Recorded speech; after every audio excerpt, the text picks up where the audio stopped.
To access the area the dragon's within, you have to beat a quest first, which you can find within the town where you start at when you first unlock the area. The quest is called Take Back the Lion.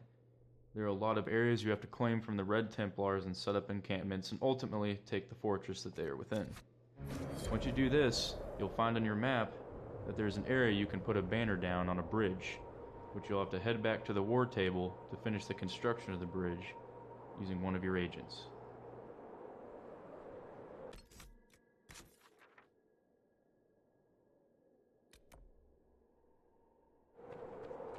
You'll notice right off the bat, when you cross the bridge, there are 2 dragons flying in the air.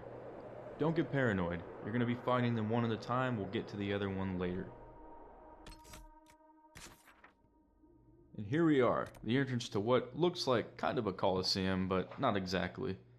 In a sub-area called Pools of the Sun, near Leontine's Steward. Wow, I cannot pronounce the names here. Is going to be the entrance to where you will fight the dragon on top of this coliseum looking thing.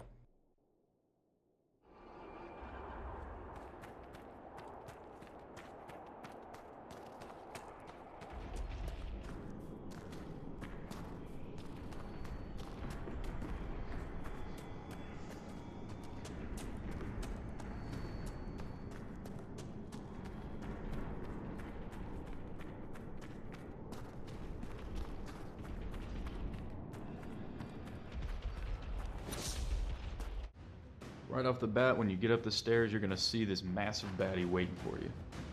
Once you hit that tactical pause button, let's view some of its strengths and weaknesses and figure out what we're up for. We can tell right off the bat by the fire vulnerability and the greater cold resistance, this is a cold dragon, ice dragon, whatever you'd like to refer to it as. It's going to be shooting cold breath at us, doing a lot of area effect damage with cold attacks, along with just melee damage. But we need to hit that tonics table like I keep mentioning, and power up those cold resistance potions. You'll also note it has the perceptive ability. Any of your party members that might use cloak are going to be in for a little bit of surprise because this thing's huge, it's going to see you running around. It's also immune to all disabling effects. As any dragon, you can't slow or stun it. You can do a few other things it might be vulnerable to, but that's about it. Looking at the fact that it's level 21, we also know any dragons from 19 to 21 are going to be powering up with armor. You're going to need a lot of abilities focused on damaging armor because this armor bar is massive, just judging by its health and its level.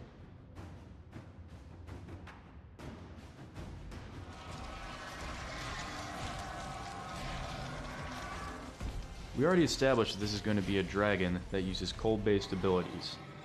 As you can tell by this footage here, the dragon, when you're close up, will you shoot a constant stream anywhere from 5 to 10 seconds of ice. When you're at a range, it'll shoot an area of effect blast or ball that'll do ice damage, along with freezing your units, chilling them, just making them slower basically. They'll do everything a little slower.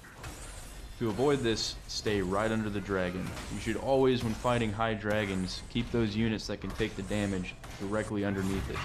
Sure, you'll get hit by its tail or its paws, but that's a lot better than being hit from afar when you have no damage output.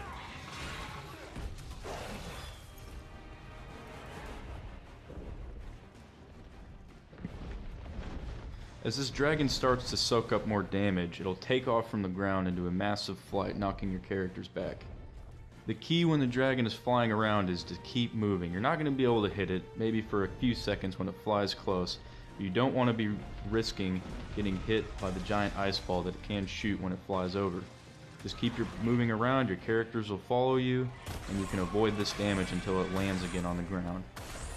During my fight with this dragon, it took off quite a bit. So just know this, that as you're putting out a lot of damage, that puppy's going to retreat.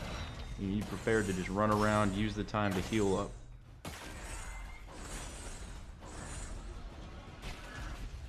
As with any high-level dragon, it's going to let out a roar and summon dragonlings to help it when its health bar is falling lower. Just be prepared to separate party members to attack the dragonlings separate so they don't cause much of a nuisance. They have low health and could be taken down in a few hits, so just knock it out quick and get back to fighting the main dog.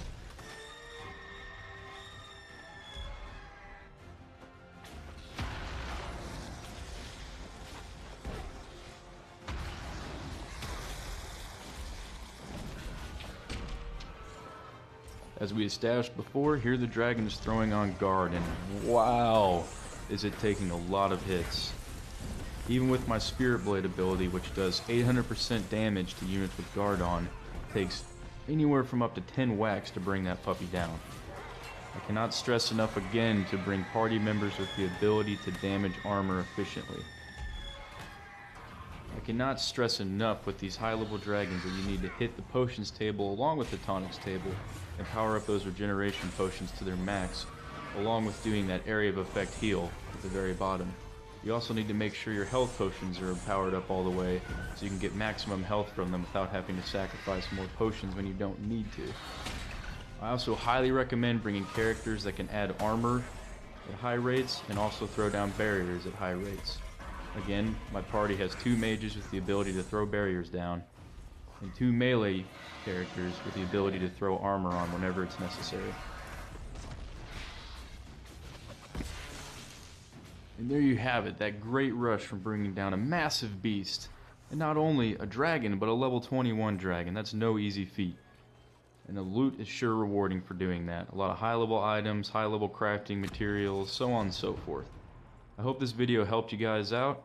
I hope you're becoming those great dragon slayers you wanted to be. And if it did, hit that like and subscribe button, and thanks for watching. Take it easy, guys.